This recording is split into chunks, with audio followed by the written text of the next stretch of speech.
Problem is they can't sell Kamala Harris. That's the fundamental issue that the Democrats have come to. All of this idea of joy and all of this idea of momentum and all of this idea of energy and everything they said during the convention and everything they did while Kamala Harris wasn't saying anything. And then they realized this isn't taking hold. We can't sell her. So you know what? Put her out there. Put her out there and get her talking. And then they got her talking, and it was, not so very good at all. Be clear that the appearance on the Call Her Daddy podcast did not move the needle. The appearance on The View just ruined absolutely everything for her. The idea that you're asked, where would you do things different than Joe Biden? And your answer is there isn't really much difference. There's nothing that comes to mind. I mean, there's bad and then there's awful. And then there's that. Just being completely incapable of knowing how to answer a question, on knowing how to deal with the basic. Your entire campaign, Kamala Harris's whole campaign, was about separating herself. She's the change candidate, but she's right there in the midst of all the decisions. But they want to make you something new and exciting and different. And when asked, if anything, would you have done something differently than President Biden during the past 4 years? There is not a thing that comes to mind in terms of, and I've been a part of most of the decisions that have had impact. Oh, I've heard enough. I've heard enough. Tony Katz today, 833-GOT-TONY, 833-468-8669. Find everything at TonyKatz.com. If that wasn't bad enough, now her surrogates out there trying to discuss why she is so valuable and how she's different from Joe Biden. Well, is it falling flat? Vice President Harris has been asked repeatedly how she's different than President Biden, and some people think she's been tripped up by answering that. How do you think she is different than President Biden? Well, first of all, whatever the differences is between them, it's not nearly as vast as the difference between her and Donald Trump. She's obviously a woman. She is a woman of color, and she is of a new generation. So the difference between the difference between Kamala Harris and Joe Biden is that she's a black woman. No, I'm sorry, woman of color. I believe he said woman of color, right? That was it? Whatever the differences is between them, it's not nearly as vast as the difference between her and Donald Trump. She's obviously a woman. She is a woman of color. And a woman of color. I want to get it right. Lord forbid you get that one wrong. He can't answer the question. That's Mitch Landrieu, former mayor of New Orleans. Was he the mayor or the governor? Can't answer the question. Doesn't have anything ready to go because in all the workshopping that they have done, they don't have it. They don't have what sometimes referred to as the 10-word answer. They don't have the answer. Maybe that explains the polling. Mark Halperin has been talking about this. Now, Mark Halperin is the same guy who stated that Joe Biden was getting out of the race. He called it. He did it on Newsmax. He called it. He said the thing, getting out of the race.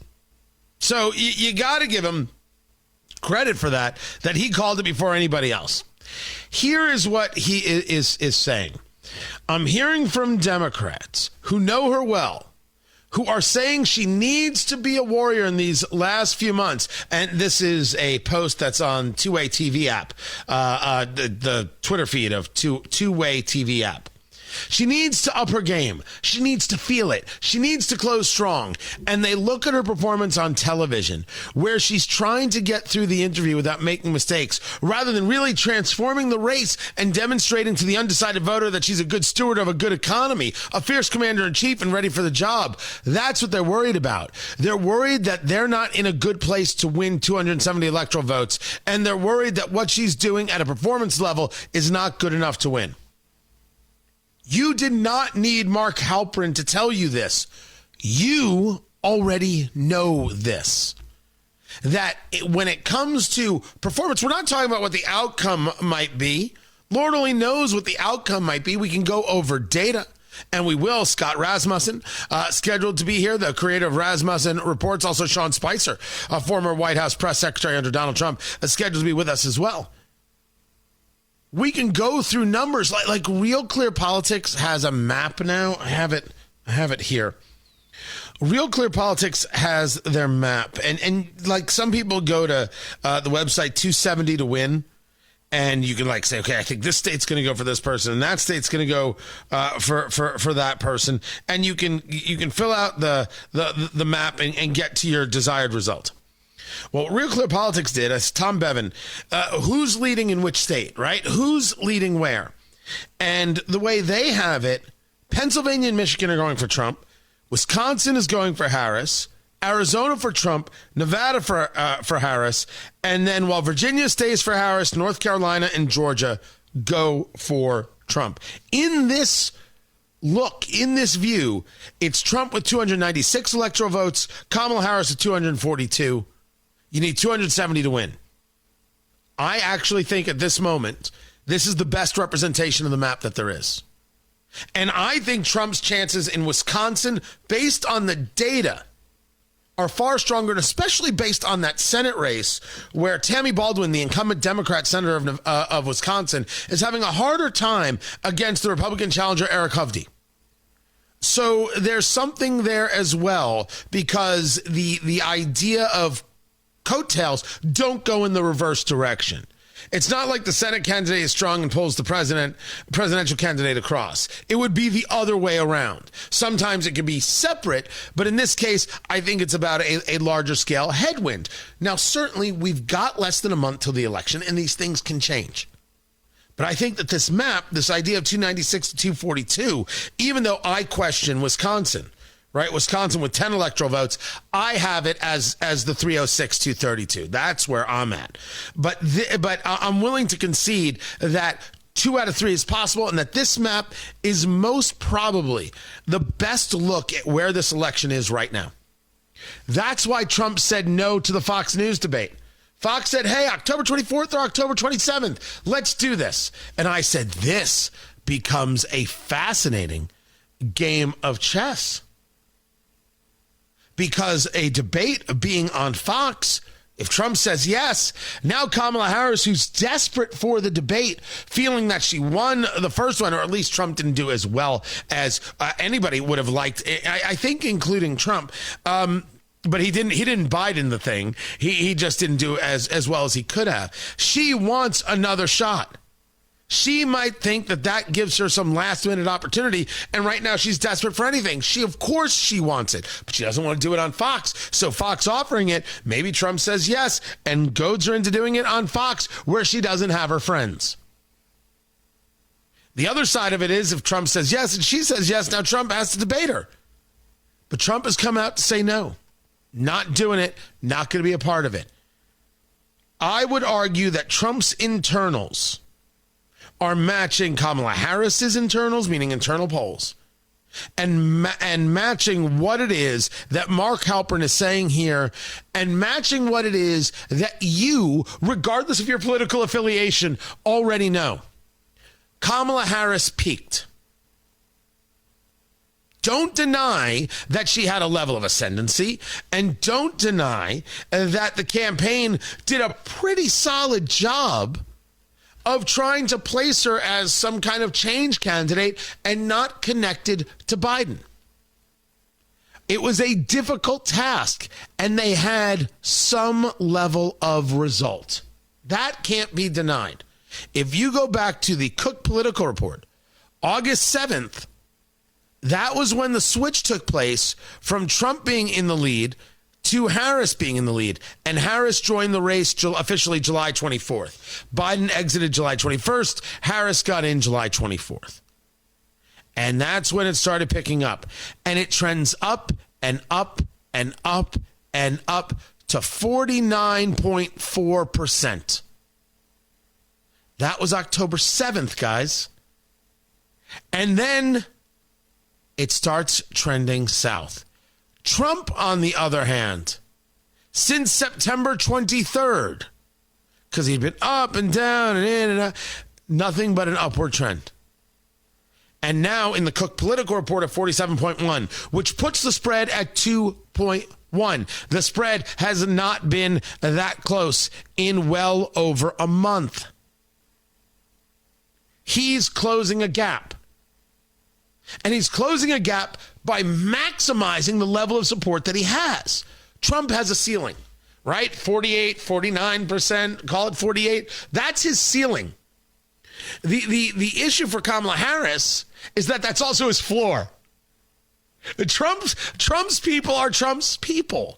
They're not necessarily moving. Harris had the opportunity to pick up people who are undecided, who may be like, oh, please don't make me vote for Trump. Oh, dear sweet Lord, don't make me vote for Trump. And then they saw Kamala Harris speak and they said, Duggan, I got to vote for Trump. That happened and you know it. You know it. I know it. We all do. So Harris, while she had a higher upside, had a higher downside. She had the ability to go lower. She peaked. She peaked with 30 days left in the campaign. We call that peaking too early. And now they don't know what to do.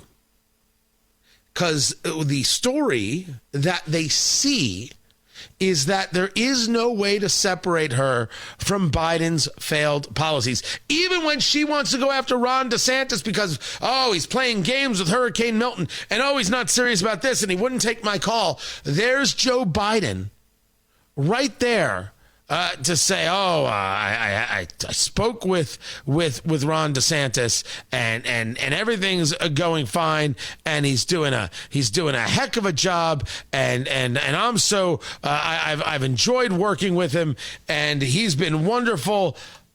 Oh, is that right? So everything Kamala Harris had to say about him is meaningless.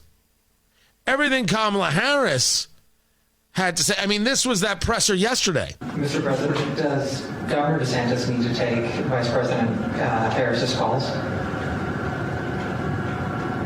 All I can tell you is I'm talking to Governor DeSantis. He's been very gracious. He's thanked me for all we've done. He knows what we're doing, and I think that's important. Does Governor DeSantis have to take Kamala Harris's calls? All I know is he's been very gracious. Woo! This whole thing about a fight between Team Biden and Team Harris, that's real. That is super, super real. The biggest difference you can give us between Biden and Kamala Harris is Kamala Harris is a woman of color. That is not going to bring you new votes. The economy, the border, the foreign policy stage, 4 more years of the same. Right now, America is poised to say no thanks. And Trump is poised to take this election. But there's still like 20, 30 days left. Not 20, but near 30 days left. Anything can go wrong. And it might. I'm Tony Katz. This is Tony Katz Today.